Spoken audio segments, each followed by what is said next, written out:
சுமந்து நடத்துகிறார் என்று சொல்லப்பட்டிருக்கிறது. பாருங்கள், யாத்திரையாகமம் 19ஆம் அதிகாரம் 4ஆம் வசனம்.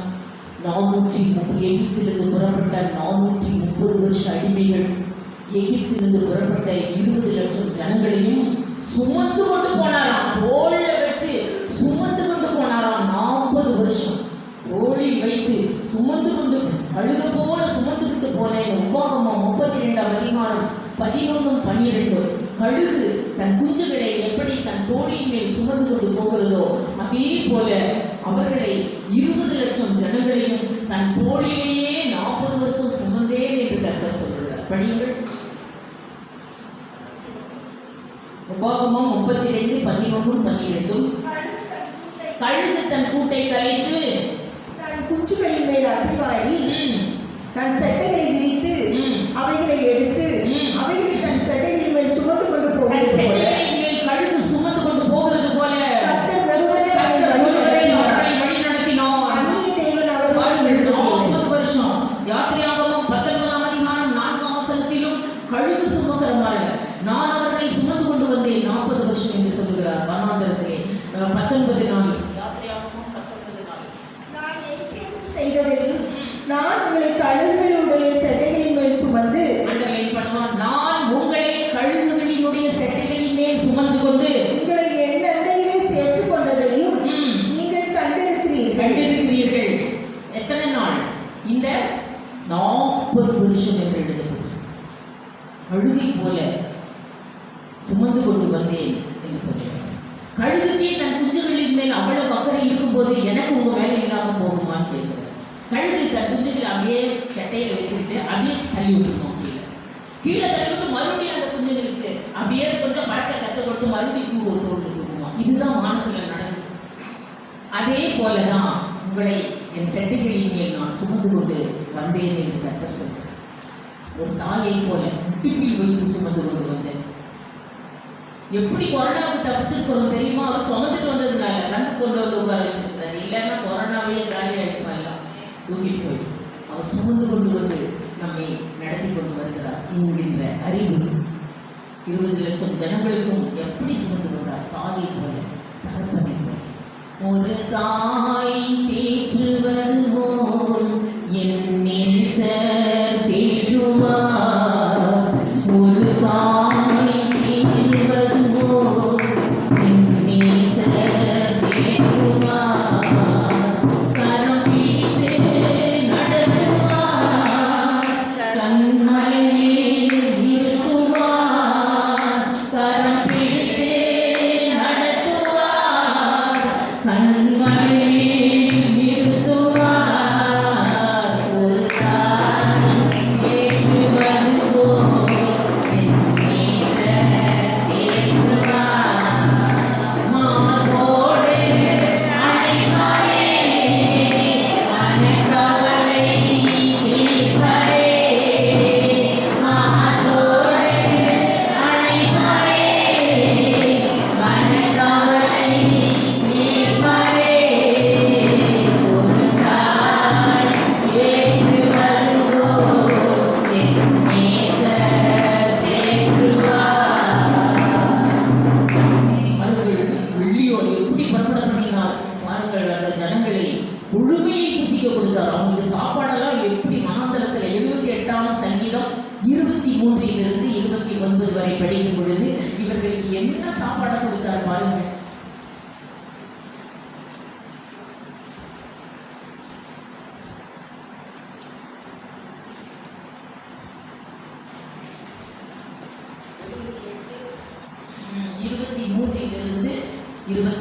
அவர் உயரத்தில் உள்ள மேகங்களுக்கு கட்டளையிட்டு வானத்தின் கதவுகளை திறந்து மன்னாவை அவர்களுக்கு ஆகாரமாக வர்ஷிக்க பண்ணி வானத்தின் தானியத்தை அவர்களுக்கு கொடுத்தார்.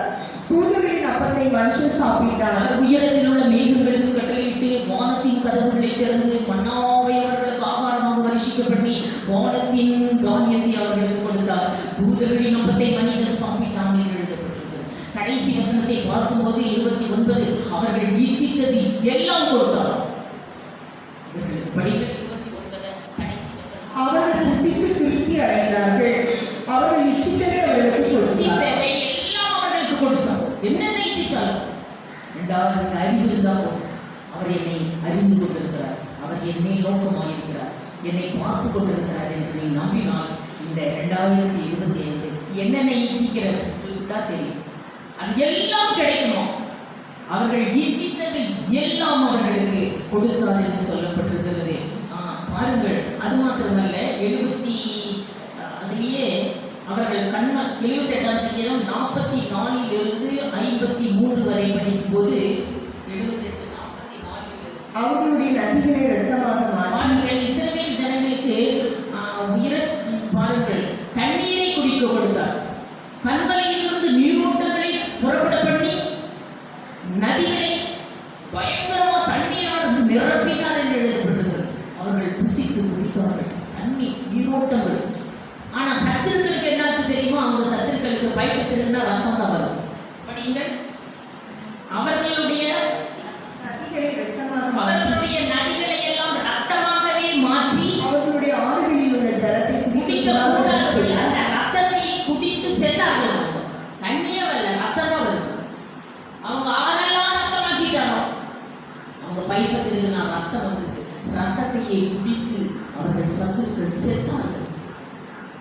இவர்களுக்கு கண்மலையிலிருந்து நீரோட்டங்களை புறப்பட பண்ணி தண்ணீரை நதியோட ஓடி வரும்படி செய்தார். குடித்தார்கள், குடித்தார்கள். அவர்கள் சத்துருக்களுக்கு ரத்தத்தையை குடித்து கொடுத்தார். அவர்களை வெள்ளியோடு பொன்னோடு புறப்பட பண்ணி சுமந்து நடத்தினார் என்று சொல்லப்பட்டிருக்கிறது. நாம் அவரை பார்க்க முடியாவிட்டாலும் அவரை நம்ப வேண்டும் என்று சங்கீதம் 32:10. நீ அப்படி நம்பினால், அவர் என்னை பார்த்து கொண்டே இருக்கிறார் என்று நம்பினால் என்ன நடக்கும்? அவர்களுக்கு ஆட்டோமேட்டிக்கா கிருபை சூழ்ந்து கொள்ளும் என்று எழுதப்பட்டிருக்கிறது.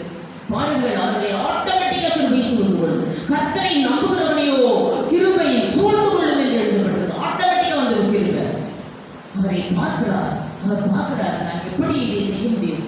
அவர் காண்கிறார். என் உட்கார்தலையும் எழுந்திருக்கிறதையும் பார்த்துக்கிறார். தூரத்தில் அறிகிறார். எங்கேயும் பூமியில போய் ஒழிய முடியாது. சமுத்திரத்துக்கு அடியில போய் இருந்தால் அங்கேயும் கை பிடிக்கும். சட்டை எடுத்து பிளெயின் ஏறி நான் வேற தேசத்துல போய் ஆஸ்திரேலியாவில் போய் அங்க உட்கார்ந்தாலும் காக்க முடியும், வர முடியும். அப்போ இந்த அறிவு இருந்தால் இதுதான் கர்த்தரை அறிகிற அறிவு. நம்பும் போது என்ன நடக்குது? படிகள் 32:10. கர்த்தரை நம்பி இருக்கிறவனையோ கிருபை சூழ்ந்து கொள்ளும். டக்குனு கிருபை சூழ்ந்து கொள்ளும். எப்பேற்பட்ட கிருபை! பாருங்கள், 103ஆம் சங்கீதம் 11ஆம் வசனம். எப்பேற்பட்ட கிருபை சூழ்ந்து கொள்ளும் தெரியுமா? பூமிக்கு வானம் அண்ணாந்து பாருங்க, அவ்வளோ பெரிய கிருபை சூழ்ந்து கொள்ளுமா. பூமிக்கு வானம் எவ்வளவு உயரமாக இருந்தோ அவ்வளவு உயரமான கிருபை உன்னை சரௌண்டடியும் அப்படியே ஆட்டோமேட்டிக்கா சூழ்ந்து கொள்ளும் என்று சொல்லப்பட்டிருக்கிறது. படிங்க. அவருக்கு பயப்படுகிறவர்களே, அவருடைய கிருபை அவ்வளவு பெரிதாக இருக்கிறது. அவ்வளவு வானத்துக்கு போய் பாருங்க, வெளியே போய் நின்று வான உயரத்தை பாருங்க, இவ்வளவு கிருபை நம்ம பாருங்கள். கிருபை எதற்காக இதை சொல்லுகிறேன்? கிருபை பெற்றவர்கள் தான் இந்த உலகத்தில் வாழ முடியும் என்று தேவதூதன் சொல்கிறார். லூக்கா 1:28 கேப்ரியேல் தூதன் மரியாள் ஜெபிக்கும் போது பறந்து வந்து ஒரே வார்த்தை சொல்கிறான். என்ன வார்த்தை பாருங்கள், படிங்க.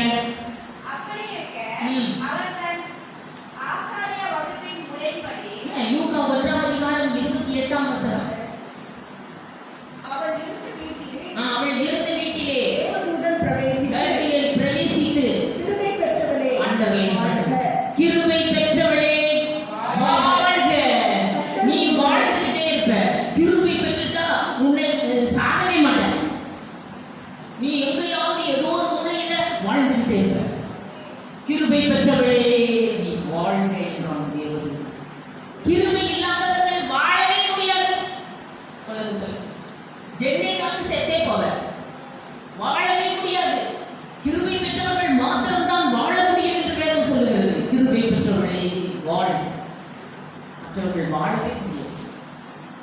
பாருங்கள், கிருபையில் என்ன இருக்கிறது பாருங்கள். ரோமர் 5:21. கிருபைக்குள் நித்திய ஜீவன் இருக்கிறது. அதனால தான் அவங்க வாழ முடியும். நீ கிருபைக்குள் கிருபைக்குள் நித்திய ஜீவன் இருக்கிறது. ஜீவன் கிடைத்துவிடும் உனக்கு. கர்த்தரை நம்பினால் உடனே நித்திய ஜீவன் உன்னை சூழ்ந்து கொள்ளும். கிருபை சூழ்ந்து கொள்ளும். உனக்கு ஜீவன் கிடைத்து விட்டது. வாழ்ந்து கொண்டே இருக்க முடியும் என்று சொல்ல படிங்கள். 5:29 கிருபைக்குள் என்ன இருக்கிறது? ஆதலால் பாவம் மரணத்துக்கு ஏதுவாக ஆண்டு கொண்டது போல பாவம் செய்த உடனே சாகவே சாவாய் என்றார். பாவம் வந்துட்டாவே மரணம் வந்துடும். பாவத்தின் சம்பளம் மரணம். ஆனா கிருபை வந்துச்சுன்னா கிருபையானது நம்முடைய கர்த்தராகிய இயேசு கிறிஸ்துவின் மூலமாய் நீதினாலே நித்திய ஜீவனை நித்திய ஏதுவாக ஆண்டு ஜீவன் கொண்டது. அதுக்குள் இருக்கிறது. கிருபைக்குள் நித்திய ஜீவன் இருக்கிறது. அதனால் நீ வாழ்க்கை. பாவத்துக்குள் மரணம் இருக்கிறது. கிருபைக்குள் நித்திய ஜீவன் இருக்கிறது. அதனால் நீ வாழ்ந்துகிட்டே இருக்க முடியும். எப்படி இந்த அம்மா மட்டும் வாழ்ந்துகிட்டே இருக்குது? ஆமா, கிருபை பெற்றவள் வாழ்ந்துகிட்டே இருக்கும். பாருங்கள், உண்மார்களுக்கு இந்த கிருபை பெற்றவர்கள் வாழ்ந்து கொண்டிருக்கிறார்கள். அந்த பாவம் மரணத்துக்கு ஏதுவாக அனுப்புவதற்கு போல கிருபையானது ஜீவனுக்கு ஏதுவாக. ஒரு தடவை கிருபை கிடைச்சிருச்சுன்னா எவ்வளவு நாள் இருக்கும் தெரியுமா? படியுங்கள் சங்கீதம் 23:6. ஒரு தடவை கிருபை கிடைச்சிருச்சுன்னா எவ்வளவு நாள் அது இருக்கும்? 23:6. என் ஜீவனுள்ள நாளெல்லாம் கிருபை உன்னை தொடர்ந்து கொண்டே இருக்குமா? உனக்கு எவ்வளவு நாள் ஜீவன் இருக்கு அவ்வளவு நாள் கிருபை பின்னாடி வந்துட்டே இருக்கும். என் ஜீவனுள்ள நாளெல்லாம் நன்மையும் கிருபையும் என்னை தொடரும் என்று தாவீது சொல்கிறார். ஜீவனுள்ள நாள் நம்மை வாழ வைக்கும் கிருபை. துன்மார்களுக்கு உயிர் இருக்கிற வரைக்கும் என்ன தொடருமாமா? 32:10 சங்கீதம். Many sorrows shall be to the wicked, but to trust in the Lord mercy shall surround him என்று எழுதப்பட்டிருக்கிறது. பாருங்கள், துன்மார்க்கன் உயிருள்ள வரை துன்பத்தால் பாதிக்கப்படுகிறான். படிங்கள். அநேக வேதனைகள் உயிருள்ள வரை என்று யோபு 15:20. ஒரு பிரச்சனை பண்ணா இன்னொரு பிரச்சனை, ஒரு பிரச்சனை பண்ணா இன்னொன்று. உயிர் இருக்கிற வரை அவனுக்கு துன்பம் இருந்து கொண்டே இருக்குமா? இவர்களுக்கு உயிர் இருக்கிற வரை கிருபை சூழ்ந்து கொண்டே இருக்குமா? பாருங்கள், உயிர் இருக்கிற வரை. யோபு 15:20. துன்மார்க்கன் உயிரோடு இருக்கிற நாளெல்லாம் அண்டர்லைன் பண்ணுங்க. துன்மார்க்கன் உயிரோடு இருக்கும் நாளெல்லாம் துன்பத்தால் பாதிக்கப்பட்டு கொண்டே இருப்பார். பலவந்த பண்ணுகிறவன் துன்மார்க்கனுக்கு உயிர் இருக்கிற வரை துன்பம் தான் இருக்கும். ஆனா கிருபை பெற்றவர்களுக்கு உயிர் இருக்கிற வரை அந்த கிருபை பின்தொடர்ந்து நன்மையாக வந்து கொண்டிருக்கும் என்று சொல்லப்பட்டிருக்கிறது. யாருக்கு கிருபை கிடைத்தது என்று சிந்திப்போம். பைபிளில் சிலருக்கு கிருபை கிடைத்தது. எல்லாரையும் சொல்ல டைம் இல்லை. ஒரு சிலரை மாத்திரம் குறிப்பிடுகிறேன். யாருக்கு கிருபை கிடைத்தது என்று சொல்லி படிப்போம். முதலாவது யாருக்கு கிருபை? ஆதியாகமம் 6:7-8 படிக்கும்போது அண்டர்லைன் பண்ணுங்க. நோவாவுக்கோ கர்த்தருடைய கண்களில் கிருபை கிடைத்தது. அவ்வளவுதான் தெரியும். நோவாவை பற்றி சரித்திரமே இல்லை. அவர் எப்படி பண்ணாரு, என்ன பண்ணாரு ஒண்ணுமே தெரியாது. ஆனா ஒன்று மட்டும் தெரியும், நோவாவுக்கோ என்ன செய்தது? கிருபை கிடைத்தது என்று சொல்லப்பட்டிருக்கு. பாருங்க, இந்த மெரினா காலத்துல இந்த சுனாமி வந்துச்சு. அப்பொழுதுதான் நாங்க எனக்கு வேலை செய்து ஆல் இந்தியா ரேடியோல எனக்கு வந்துச்சு எவ்வளவு அடி உயரம் சமுத்திரத்து அலை என்று சொல்லி அந்த சொன்னாங்க. 80 அடி என்று குறிக்கப்பட்டது. இந்த யூஸ்வலா 6 அடி உயரம் தான் சமுத்திர அலை. சுனாமி வந்தபோது 80 அடி வந்துருச்சு. நோவா காலத்துல சுனாமி எத்தனை அடி வந்துச்சு தெரியுமா? நோவா காலத்துல படியுங்கள். 6615 அடி. எப்படி என்றால் பயங்கர வெள்ளம் வந்ததான். இப்ப தொட்டபெட்டா 6600 அடி உயரம் ஃப்ரம் சி லெவல். 6600 அடி. நீங்க போய் தொட்டபெட்டாவை பார்த்தீங்கன்னா அங்க போட்டிருப்பான், இது 6600 அடி சி லெவல் இருந்து. அப்போ நோவா காலத்து சுனாமி பெரிய மலை 6600 அடி. அதுக்கு மேல 15 அடியும். படியுங்கள். அந்த நோவா காலத்து சுனாமி ஆதியாகமம் 7:19-20 பெரிய மலைக்கு மிகவும் அதிகமாய் பெருகினால் வானத்திலே உள்ள உயர்ந்த மலைகள் எல்லாம் உயர்ந்த மலை 6600 அடி. அதுதான் உயர். அதுக்கு மேல எத்தனை அடி வெள்ளம் வந்துச்சாமா? மூடப்பட்ட மலைகளுக்கு மேலாய் 15 அடி. அப்போ 6615 அடி உயரம் வெள்ளம் வந்துச்சு அந்த பூமியில. பயங்கர வெள்ளம். உலகம் கண்ணீர். நான் சிருஷ்டித்ததை எல்லாம் நிகிரகம் பண்ண போகிறேன் என்று கர்த்தர் சொன்னார். ஒரு பூச்சி ஒரு எறும்பு கூட இந்த பூமியில் இருக்காது. நான் சிருஷ்டித்த அனைத்தையும் நான் நிகிரகம் பண்ண போகிறேன். ஆதியாகமம் 6ஆம் அதிகாரம் 7ஆம் வசனத்திலே நான் சிருஷ்டித்த அனைத்தையும் நான் நிகிரகம் பண்ண போகிறேன் என்று சொல்லி உலகத்துக்கே ஆபத்து வந்து விட்டது. உலகத்துக்கே ஆபத்து வந்து விட்டது. ஆனால் அவ்வளவு உலகத்துக்கே ஆபத்து வந்துவிட்டு வெள்ளம் மிதக்கிறது. 6615 அடி வெள்ளம் மிதக்கிறது. அப்பொழுது நோவாவுக்கோ கிருபை கிடைத்தது. நோவா மாத்திரம், இந்த கிருபை பெற்றவன் மாத்திரம் ஜலப்பிரளயத்தின் மேல் மிதந்து கொண்டிருக்கிறான் என்று எழுதப்பட்டிருக்கிறது. எப்பேற்பட்ட உபத்திரவத்தில் நீ மிதப்பாய். கிருபை பெற்றவன் நோவா பேழை மிதந்து கொண்டிருக்கிறது. 7ஆம் அதிகாரம் 18ஆம் வசனத்தை படியுங்கள். உலகத்துக்கே ஆபத்து வந்து விட்டது. இந்த உலகத்துக்கே ஆபத்து வந்தாவிட்டாலும் கிருபை பெற்றவன் மாத்திரம் அந்த ஆபத்தில் மிதந்து கொண்டிருப்பான். பூமியின் மேல் ஜலம் மிகவும் பெருகிற்று. பேழையானது ஜலத்தின் மேல் மிதந்து கொண்டிருந்தது. நோவாவுக்கோ கிருபை கிடைத்தது. அவன் பயங்கர வெள்ளத்துக்கு தப்பினான். அவன் தப்பினான். கிருபை பெற்றவன் வாழ்க. அவனை அழிக்க உலகத்தில் எந்த சக்தியும் இல்லை. கிருபை பெற்ற தன்னுடைய போர் மாத்திரம் மிதந்து கொண்டிருக்கிறது ஜலப்பிரளயத்தின் மேல் என்று சொல்லுவோம். நோவாவுக்கோ கிருபை கிடைத்தது. அடுத்தது யாருக்கு கிருபை கிடைத்தது? லோத்து. ஆதியாகமம் 19ஆம் அதிகாரம் 19ஆம் வசனத்தில் லோத்துக்கு கிருபை கிடைத்தது என்று எழுதப்பட்டிருக்கிறது. பாருங்கள், பயங்கர பற்றி எரிகிற நெருப்புக்கு அவன் தப்புகிறான். பயங்கரமான நெருப்பு சோதோம் கோமோரா பட்டணத்தை சாம்பலாக்கி கொண்டிருக்கும் போது இந்த கிருபை பெற்றவன் ஓடி போனான். அந்த ஊர்லயே காணாம போயிட்டான். ஊர்லயே இல்லை. படியுங்கள். கிருபை பெற்றவன் ஓடி போனான். லோத்து சொல்கிறார், ஒரு கண்களில் உமது அடியானுக்கு கிருபை கிடைத்தது என்று சொல்லுகிறார். பாருங்கள், அது மாத்திரமல்ல, அந்த கிருபை பெற்றவனுடைய கையை பிடித்துக் கொண்டே தூதர்கள் ஓடினார்கள் என்று எழுதப்பட்டிருக்கிறது. சோதோம் கோமோராவை அழிக்கும் போது லேட் பண்ணிட்டு இருக்கிறான். லேட் பண்ணும்போது அவர்கள் கையை பிடித்து, என்ன லேட் பண்றாங்க, இவ்வளவு லேட் ஆகுது, ஏன்னா நாங்க அழிக்க வந்திருக்கிறோம், இப்ப வானத்திலிருந்து மழை பெய்ய போகுது, கந்தக மழை. உடனே கையை பிடிச்சு கிருபை பெற்றவனை கையை பிடிச்சு இழுத்து பட்டணம் சோதோம் கோமோரா பட்டணத்துக்கு தாண்டி வர தரன்னு இழுத்துக்கிட்டே போறாரு. கிருபை பெற்றவனை அழிக்க முடியாது. அதனால தரன்னு இழுத்துக்கிட்டே போய் சோதோம் கோமோரா பட்டணத்தை அவன் தாண்டி சோவார்ல தள்ளிட்டு அவனை அழிக்கிறார் என்று எழுதப்பட்டது. அதுவரை இழுத்து கொண்டே ஓடினார் என்று எழுதப்பட்டிருக்கு. பாருங்கள் 16ஆம் வசனம். அவன் தாமதித்துக் கொண்டிருக்கும் போது அவனை வைத்த இரக்கத்தினாலே அந்த புருஷர் அவன் கையையும் அவன் மனைவியின் கையையும் அவன் 2 குமாரத்தின் கையையும் பிடித்து என்ன செய்தார்கள்? பிள்ளைகள் கரத்தையும் பிடித்து என்ன செய்தார்கள்? சோதோம் கோமோரா பட்டணத்து பார்டர் வரைக்கும் படியுங்கள். அந்த பட்டணத்தை அவனை பட்டணத்திற்கு வெளியே கொண்டு போய் விடும் வரை தரன்னு இழுத்துக்கிட்டே ஓடுறான். பயங்கர கிருபை பெற்றவன் பயங்கர பற்றி எரிகிற அவபக்தி நிறைந்த பக்தி இல்லாத சந்ததியை தேவன் அழித்து சாம்பலாக்கி கொண்டிருக்கும் போது கிருபை பெற்றவன் ஓடி போனான். அந்த ஊர்லயே இல்லை.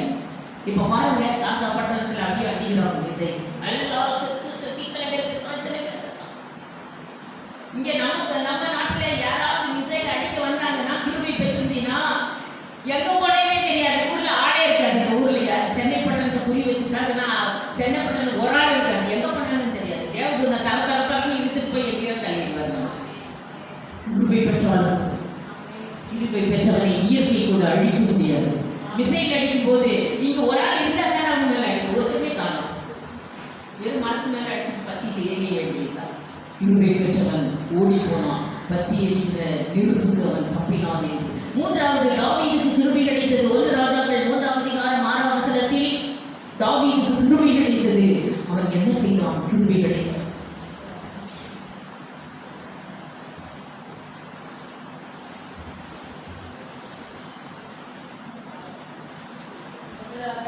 மூணாவது பாருங்க. அதற்கு சாலமோன் சொல்லுகிறார், அவருடைய மகனாகிய சாலமோன் சொல்லுகிறார், என் தகப்பனாகிய தாவீதுக்கு என்னும் ஒரு அடியார் உண்மை பற்றி உண்மை நீதி மன நேர்மையுமாய் உமக்குமாக நடந்தபடியே தேவரீர் அவர்கள் பெரிய கிருபை செய்து பெரிய கிருபை செய்தீர், பெரிய கிருபை செய்தீர் என்று மகன் சொல்லுகிறான். என் தகப்பனாகிய தாவீதுக்கு ஆண்டவரே நீ பெரிய கிருபை செய்தீர். உடனே கிருபை பெற்ற தாவீது என்ன செய்கிறான் பாருங்கள், செய்கிறான். 17ஆம் அதிகாரம் 57 1 சாமுவேல். சிங்கத்தை கிழித்தான், கரடியை கிழித்தான், அதே போல கோலியாத்தையும் கிழித்தான். சிங்கத்தை கிழித்து என்ன, நீ கோலியாத்தை மேற்கொள்ள போகிறாயே, உனக்கு பலம் என்ன, சாட்சி சொல்லு. அதை சொல்லுகிறான் தாவீது, நான் சிங்கத்தை கிழித்தேன், கரடியை கிழித்தேன், அதே போல இந்த கோலியாத்தையும் கிழிப்பேன். கிழித்தான். கோலியாத்தின் மேல் ஏறி நின்று அவன் தலையை அறுத்து கையில் ரத்தம் சொட்ட சொட்ட தலையை எடுத்துக்கொண்டு வந்தான்.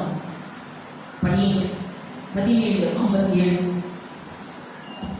கர்த்தர் பட்டயத்தினாலும் நீட்டினாலும் ரசிக்கிறவர் அல்ல என்று இந்த ஜனக்கூட்டம் எல்லாம் அறிந்து கொள்ளும்.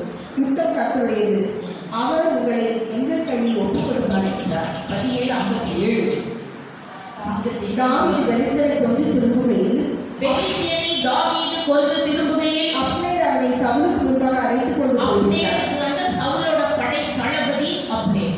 அவன் வந்துட்டு தாவீதை கூட்டிட்டு ராஜா கிட்ட கொண்டு போறார்.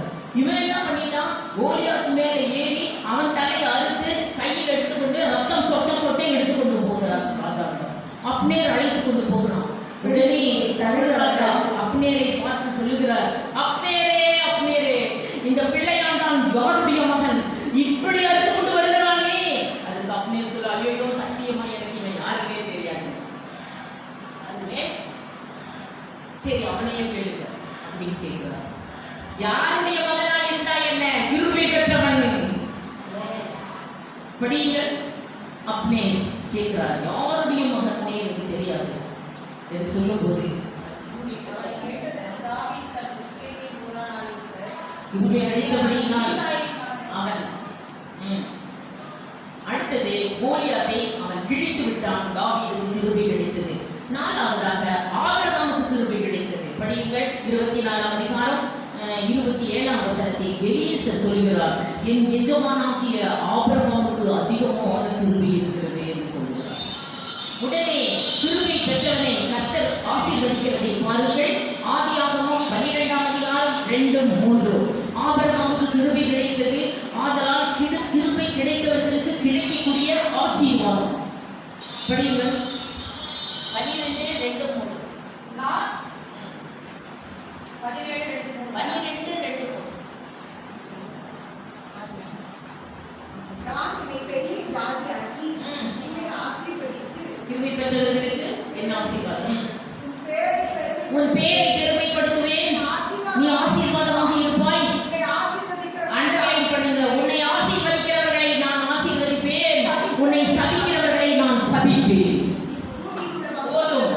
கிருபை பெற்றவர்களை யார் யார் ஆசீர்வதிக்கிறார்களோ அவர்களை எல்லாம் ஆட்டோமேட்டிக்கா ஆசீர்வதிக்கப்படுவார். உன்னை யாராவது சபிச்சாங்கன்னா ஆட்டோமேட்டிக்கா சபிக்கப்பட்டிருப்பார். தேவன் சொல்கிறார், கிருபை பெற்றவர்களுக்கு கிடைக்கக்கூடிய ஆசீர்வாதம், உன்னை ஆசீர்வதிக்கிறவர்களை நான் ஆசீர்வதிப்பேன், உன்னை சபிக்கிறவர்களை நான் சபிப்பேன் என்று சொல்கிறார். அவர்கள் கிருபை பெற்றவரை யாரும் சபிக்க முடியாது. அப்படி சபித்தால் அவர்கள் ஆட்டோமேட்டிக்காக சபிக்கப்பட்டிருப்பார்கள். மோசே யாத்திரையாகமம் 33:14 மோசேக்கு கிருபை கிடைத்தது என்று சொல்லப்பட்டிருக்கிறது. மோசேக்கு கிருபை கிடைத்தது. யாத்திரையாகமம் 33ஆம் அதிகாரம் 16ஆம் வசனத்தில் மோசேக்கு கிருபை கிடைத்தது. எனக்கும் ஒரு ஜனங்களுக்கும் உடைய கண்களிலே கிருபை கிடைத்தது என்பது போதும் கிருபை கிடைத்தது. அப்ப கிருபை கிடைத்தவர்களுக்கு முன்பாக பாருங்கள், மோசேக்கு முன்பாக மந்திரவாதிகள் நிற்கக்கூடாது இருந்தது. யாரும் கிருபை பெற்றவர்களுக்கு மந்திர சூனியம் வைக்க முடியாது. பாருங்கள், இந்த இடத்திலே இவன் கோல் மந்திரவாதிகளின் கோலை விழுங்கிற்று என்று யாத்திரையாகமம் 7, 10, 11, 12.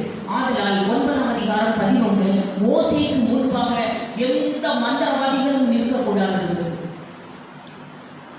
அவன் மோசே கொப்பளங்களை எல்லாம் செய்வித்து விட்டான். அதெல்லாம் மந்திரவாதிகள் மேலே எழும்பிற்று. எல்லா மந்திரவாதிகளுக்கு மேலேயும் கொப்பளமா கடந்தது.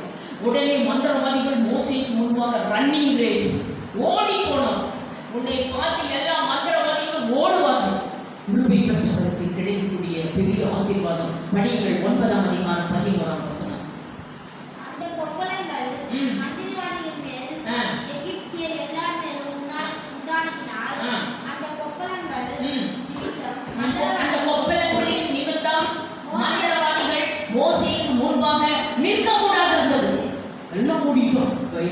ஐயோ அந்த ஆள்கிட்ட போகாதீங்க, கொப்பளம் பண்ணி விட்டுருவாரு நம்ம மேல. யார் யாரை பார்த்து வாழ்றது? இன்னைக்கு என்ன எல்லாருக்கும் என்ன பயம்? ஒரு சபையில பேசிட்டு இருக்கும்போது சொல்றாங்க, சிஸ்டர் இந்த இடத்துல தான் தோண்டி எடுத்தோம் அந்த தேங்காய. பயப்படாத. ஐயோ சிஸ்டர் தேங்காய் கட்டி விட்டாங்க என் வீட்டுல, எலுமிச்சம்பழத்தை கட்டி விட்டுட்டாங்க, உன்னை பார்த்து தான் அவங்க ஓடணும். மோசேக்கு முன்பாக மந்திரவாதிகள் நிற்கக்கூடாது இருந்தது. கிருபை பெற்றவரே நீ வாழ்க்கை என்ன. அடுத்தது பாருங்கள், மோசேக்கு என் அண்டையில் உனக்கு ஒரு இடம் இருக்கிறது என்று சொல்கிறார். யாத்திரையாகவும் 33:21. கிருபை பெற்றவர்களுக்கு அவர் அண்டையில் ஒரு இடம் இருக்கிறது, கண்களை வெடிப்பில் வைத்து உன்னை நான் மூடி பாதுகாப்பேன் என்று சொல்லுகிறார். பயங்கரமா டோட்டலி கவரப் அவர்கள். கிருபை பெற்றவர்களுக்கு டோட்டலி கவரப். கண்களை வெடிப்பில் வைத்து மோசே உன்னை நான் மூடுவேன் என்று சொல்கிறார். எல்லாரையும் மூடிடுவார். எதற்கு மூடுகிறார்? கிருபை பெற்றவர்களுக்கு. படியுங்கள். கண்களை வெடிப்பிலே வைத்து உன்னை மூடுவேன். Totally cover. ஒரு பாக்ஸ் இருக்குது, அந்த பாக்ஸுக்குள்ள ஒரு பொருளை போட்டு மேல கவர் போட்டு மூடிட்டா என்ன இருக்குது? இல்ல, டோட்டலி கவர். கிருபை பெற்றவர்களை அவர் மூடுகிறார். தீங்கின் காலத்தில் அவர் மூடுகிறார், ஒழிக்கிறார் என்று சங்கீதம் 27ஆம் அதிகாரம் 5ஆம் வசனத்தில் தீங்கின் காலத்தில் நம்மை மூடி விடுவாராம். கொரோனாவுக்கு கண்ணே தெரியாது. கொரோனாவுக்கு கண்ணு தெரிஞ்சாதான் உன்னை வந்து பிடிக்கும். அதுக்கு கண்ணே தெரியாது, நீ தான் ஒழிச்சிட்டாரு. அந்த கண்களை வெடிப்பு வைத்து மூடி விட்டார் உன்னை. அதுக்கு கண்ணே தெரியல, அதனால அது நம்மளை விட்டு பாஸ் பண்ணி போயிடுச்சு.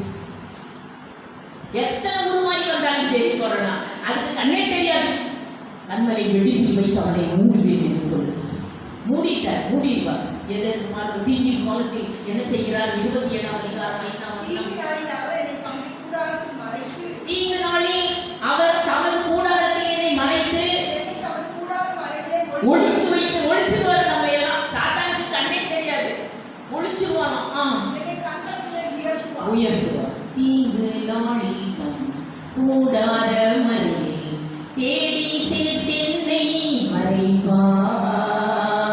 தீங்கு நாளில் கூடார மறையில் தேடி சேர்த்தென்னை மறைப்பார். உலகத்தில் மறைவாக ஒளியென்னை வாழ்வார்.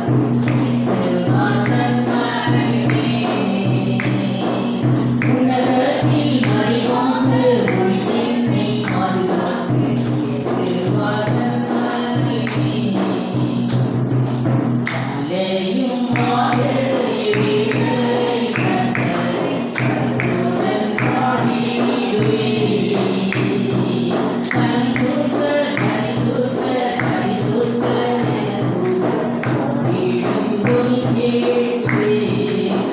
அலையும் அவர் தனது கூடாரம் அறையில் என்னை ஒளித்து வைத்து காப்பாற்றுகிறார் என்று சொல்லப்பட்டிருக்கிறது. அவர் தனது சிறகுகளினாலே மூடுவார் என்று 91ஆம் சங்கீதம் 4ஆம் வசனம். எதுக்கெல்லாம் மூடுவார், எதுக்கெல்லாம் காப்பாற்றுவார் தெரியுமா? 91ஆம் சங்கீதம் 4ஆம் வசனத்தை பாருங்கள். அவர் தமது சிறகுகளினாலே அப்படியே என்னை டோட்டலி கவர், அப்படியே என்னை மூடி விடுவார் என்று சொல்லப்பட்டிருக்கிறது. படியுங்கள். ஆண்டவரே பண்ணுங்கள். அவர் தமது சிறகுகளினாலே என்னை மூடுவார். எதற்கு மூடுகிறார்? படியுங்கள். படியுங்கள். 7ஆம் எதற்கு மூடுகிறார்? 91ஆம் சங்கீதம் 5.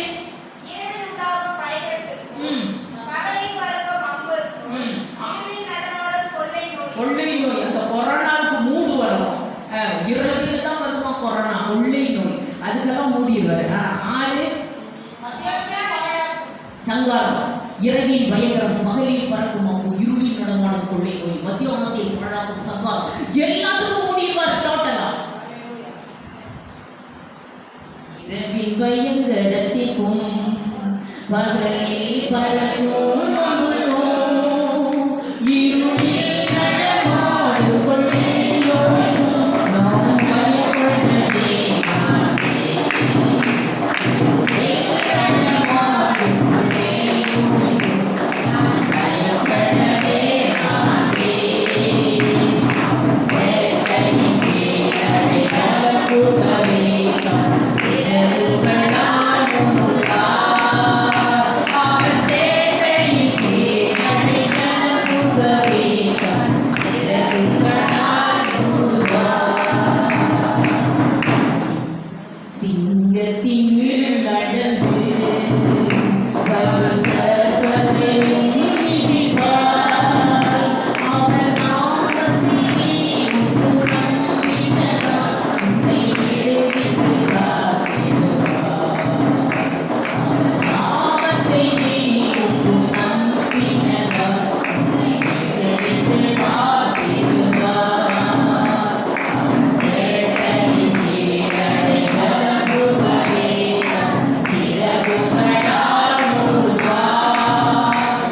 யோசேப்புக்கு எப்ப கிருபை கிடைக்கிறது பாருங்கள். யோசேப்பு 7:10 அப்போஸ்தலர் 7. அவனோடு கூட இருந்து எல்லா உபத்திரவங்களையும் ஏற்று அவனை விடுவித்து எகிப்தின் ராஜாவாகிய பார்வோன் சமூகத்தில் அவனுக்கு கிருபையையும் ஞானத்தையும் அருளினார். எகிப்தின் ராஜா அங்கு கிருபை கிடைத்து விட்டது. உடனே 105 சங்கீதம் 22 அந்த பார்வோன் ராஜா கிருபை பெற்ற யோசேப்பை என்ன செய்கிறான்? நம்மளையும் அப்படிதான் செய்வாங்க. கிருபை கிடைச்சிருச்சுன்னா அவங்க ஆஸ்திக்கு நீதாதிபதி. அது மாத்திரம் இல்ல, அந்த ராஜாவுக்கு ஆண்டவன் யாரு தெரியுமா? யோசேப்பு தான் ஆண்டவன். ராஜாவுக்கு ஆண்டவன் யாருன்னா யோசேப்பு. கிருபை பெற்று படிங்க 105:22. அவனை தன் வீட்டுக்கு ஆண்டவனும் தன் ஆஸ்திக்கு எல்லாம் அதிபதி ஆக்கினான். He made governor over Egypt என்று சொல்லப்படுது. எகிப்துக்கே கவர்னர் ஆக்கிட்டான் அந்த பார்வோன். அது மாத்திரமல்ல, தன் வீட்டுக்கு படியுங்கள், தன் வீட்டுக்கு பார்வோன் ராஜாவுடைய வீட்டுக்கு ஆண்டவன். ஆண்டவனை கட்டுங்க. அவன் யோசேப்பை தான் தொழுது கொள்றான். ஆண்டவன் கிருபை பெற்றவர்களை தொழுது கொள்வான். அவனை தன் வீட்டுக்கு ஆண்டவனும் தன் ஆஸ்திக்கெல்லாம் அவன் தான் அதிபதியும் ஆக்கிவிட்டார் என்று எழுதப்பட்டிருக்கிறது. பாருங்கள், அடுத்தது பவுலுக்கு 2 கொரிந்தியர் 12:9. பவுலுக்கு கிருபை கிடைத்தது. அவருக்கு ஒரு முள்ளு கொடுக்கப்பட்டது. அது குத்திட்டே இருந்துச்சா. அப்ப ஆண்டவர்கிட்ட கேட்கிறாரு, இந்த முள்ளு என்னை விட்டு நீங்கணும்னு 3 முறை வேண்டிக் கொண்டேன். அப்ப கர்த்தர் சொல்கிறார், வேண்டாம் வேண்டாம், அந்த முள்ளு இருந்தா இருக்கட்டும், என் கிருபை உனக்கு போதும் என்று சொன்னாங்க. என் கிருபை உனக்கு இருக்குது, அது போதும், எல்லாத்தையும் நீ மேற்கொள்வேன், எத்தனை முள்ளு குத்தினாலும் நீ மேற்கொள்வேன் சொல்றார். படியுங்கள், என் கிருபை உனக்கு போதும் என்று சொல்லுகிறார். ஆண்டவரே, பவுலுக்கு கிருபை கிடைத்தது. போற மொழி வெளிப்பாடு எல்லாம் கிடைத்து விட்டது. பாருங்கள், யாக்கோபு 4:6 யாருக்கு இந்த கிருபையை அளிக்கிறார் தெரியுமா? எனக்கு டைம் இல்லாத நான் இதோடு முடிகிறேன். யாருக்கு இந்த கிருபையை அளிக்கிறார் தெரியுமா? படியுங்கள், யாக்கோபு 4:6. அவர் அதிகமான கிருபையை அளிக்கிறாரே. பெருமையுள்ளவர்களுக்கு எதிர்த்து நிற்கிறார், தாழ்மையுள்ளவர்களுக்கு கிருபை அளிக்கிறார் என்று எழுதப்படுகிறது. தாழ்மையா நடந்தீங்கன்னா கிருபை அள்ளி வழங்கிடுவார். தண்ணியை ஊத்துனா கீழே பள்ளத்துல தானே வந்து நீக்கும். பெருமையுள்ளவர்களுக்கு தேவன் எதிர்த்து நிற்கிறார், தாழ்மையுள்ளவர்களுக்கு அவர் கிருபை அளிக்கிறார். எவ்வளவு கிருபை வேணாலும் தாழ்மையா ஒருத்தருக்கு எப்படி மிஸ் பண்ணிக்கணும். ஐயா நாங்க நல்லா தெரியல, பெருமை வந்துச்சுன்னா முடியாது. தாழ்மை அந்த கிருபை கிடைச்சிக்கணும் ஆட்டோமேட்டிக்கா. தாழ்மை உள்ளவர்கள் நான் யார் தெரியுமா அப்படின்னீங்கன்னா அவ்வளவுதான். நான் யார் தெரியுமா சொன்னால் குறைஞ்ச கிருபை கிடைக்காது. வாழ முடியாது கிருபையாக. God gives more grace to the humble. கிருபை பெற்றவர்களுக்கு இந்த உலகத்தில் கிடைக்கிற மிகப்பெரிய ஆசீர்வாதம் பலத்தினால் ஒன்றுமே அவர்களை மேற்கொள்ள முடியாது. தாழ்மை உள்ளவர்களுக்கு அவர் அதிகமான கிருபையை அளிக்கிறார். தாழ்மையுள்ளவரிடம் தங்கிடுதே கிருபை.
கிருபை பெற்றவர்களே,